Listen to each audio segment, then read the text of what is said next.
everybody, and welcome to week 9.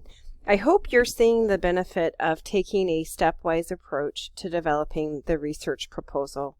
Most research proposals take a significant investment of time and thought to develop. And in this class, my goal has been to help you take one step at a time.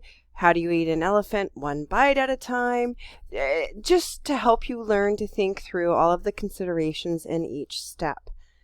And it's time now to put together a full draft, otherwise referred to as your research proposal outline. You will complete this in your Google Doc.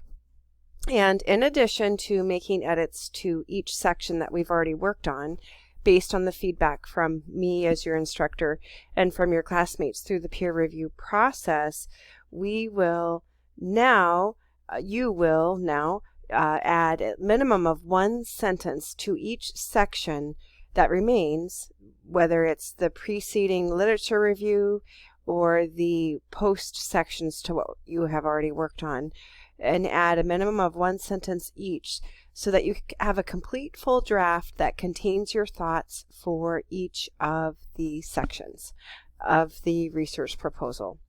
The most common way to lose points in the research proposal outline assignment is to not have something in a section.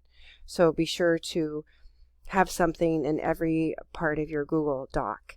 If you have questions on that, let me know. There are 2 additional smaller assignments this week that I hope you consider to be fun assignments.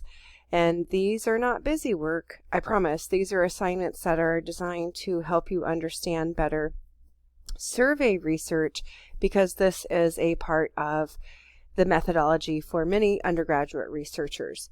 The first is to load a copy of my survey tool on canned fruits and vegetables into Qualtrics, which is one example of an online survey deployment program that is free to you as a UAA student. You're not taking the survey, you are loading that survey and formatting it as if it were your survey and you were getting ready to send that to potentially eligible participants.